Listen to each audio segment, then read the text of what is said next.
Dear Buddhist practitioners, we invite you to explore the deeply moving and infinitely compassionate stories of the Blessed One before his enlightenment.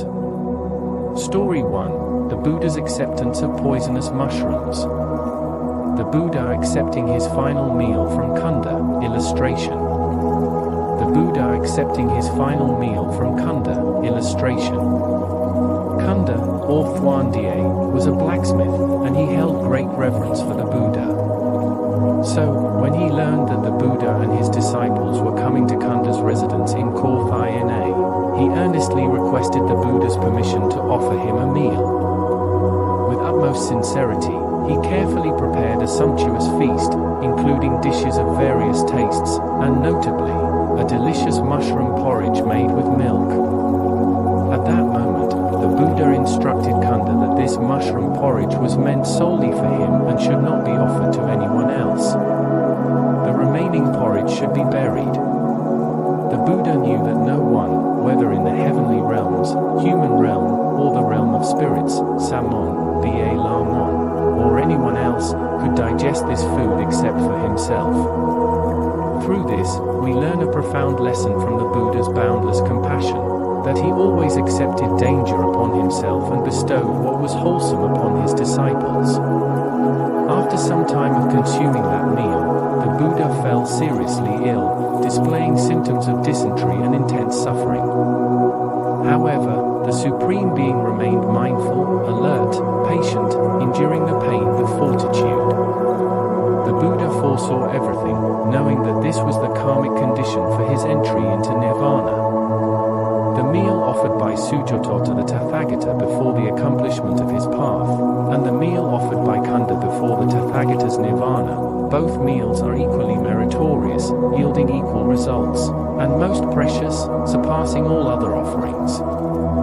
The good karma of these two meals will bear fruit, with abundant happiness for many lifetimes, longevity, wealth, fame, and the enjoyment of heavenly or kingly blessings of the highest order.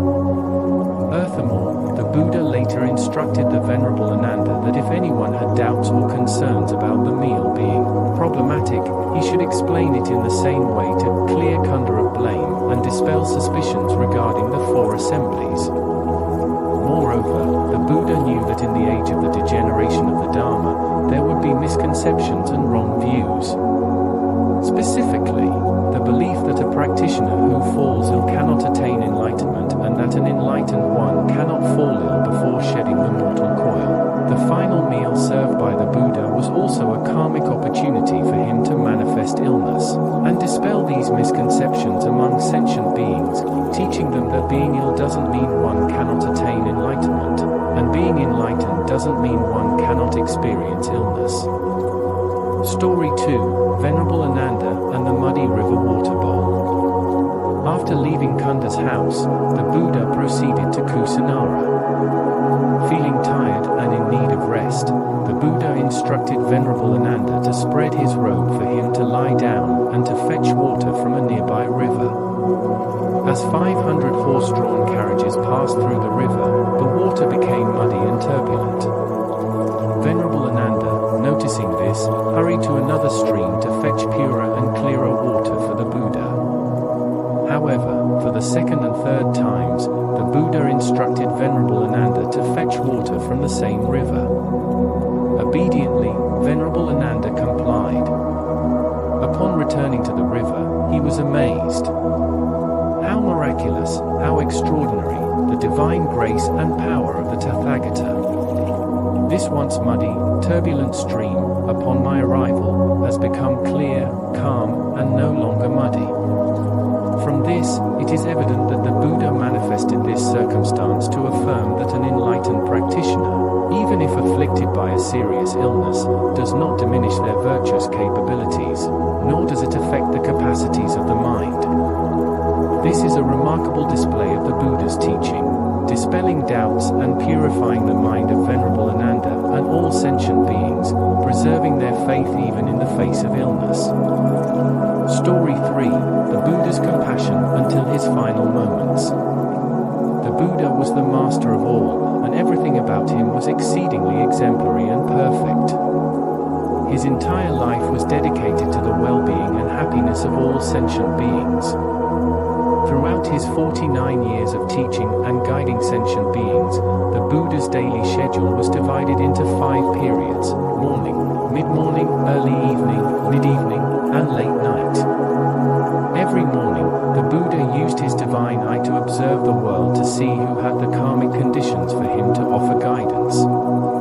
If someone required his guidance, he would personally walk to them.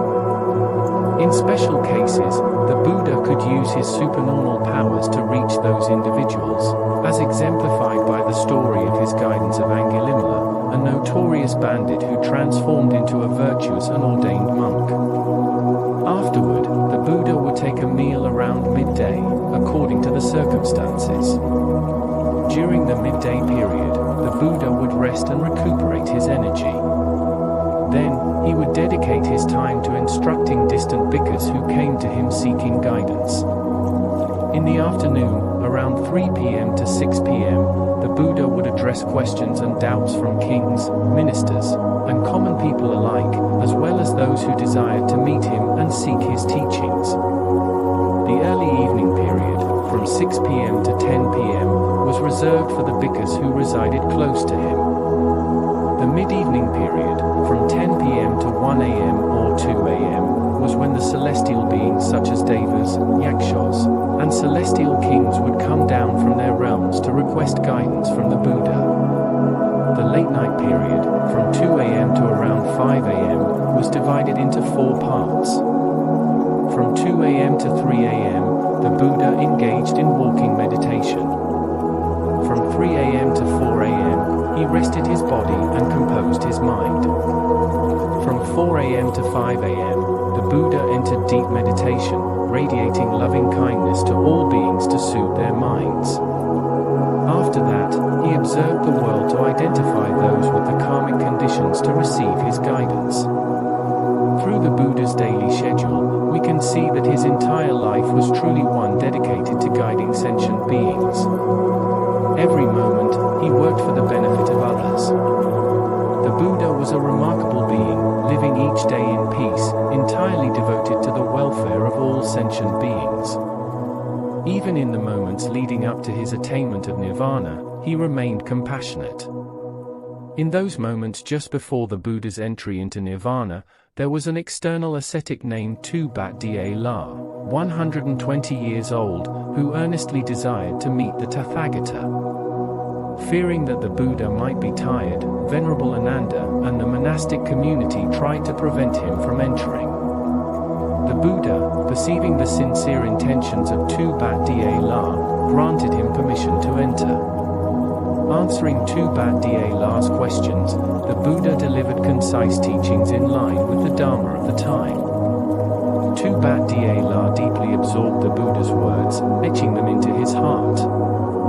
He rejoiced with great joy, humbly prostrated himself, and requested ordination, wishing to become a disciple of the Buddha.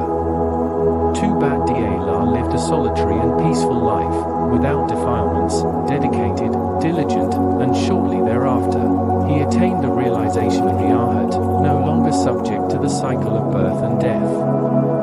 Venerable Tu-Bat-Da became the last disciple to receive the Buddha's guidance while the Buddha was still alive. Story 4: The Buddha's final teaching to his fourfold assembly of disciples. Amidst a cool and refreshing forest, between 2 sal trees with their 4 branches reaching high and adorned with radiant, fragrant blossoms, the Tathagata reclined on a flat rock. His head pointed north, and his face to the west. The assembly of bhikkhus sat in silence like a forest in meditation. Amidst the chirping of birds and the gentle fall of flower petals, the Buddha delivered his last teachings, known as the final exhortation, to his 2 groups of monastic disciples and lay disciples. Among his words, he emphasized, "Ananda, if any among you think the words of the teacher are no longer present among us, we have no teacher, you should not think like that. The Dharma and the Vinaya, which I have taught and explained, will be your teacher after I am gone. Bhikkhus, if there is any doubt or uncertainty regarding the Buddha, the Dharma, the Sangha, the path, or the method, you should inquire. Do not later regret, thinking, our teacher was present among us, and we failed to ask the Blessed One. The Buddha repeated this instruction 2 more times, but the monastic community remained silent. The Buddha knew that among his bhikkhus, there was no doubt or uncertainty regarding the Buddha, the Dharma, the Sangha, the path, or the method. He then spoke to the bhikkhunis. Bhikkhunis, I advise you now, all compounded things are impermanent. Strive diligently. Do not be negligent. These were the Buddha's final words. Afterward, he entered different levels of meditation and attained parinirvana. The words of the Buddha in his final moments reflect the deep love and compassion of a parent for their children, especially on the day they close their eyes and depart. It is evident that the Buddha remained unwavering in his mindfulness, his determination to guide sentient beings, and his boundless loving kindness until his final breath. This is truly remarkable and requires a love of immense magnitude, a compassion for sentient beings without bounds.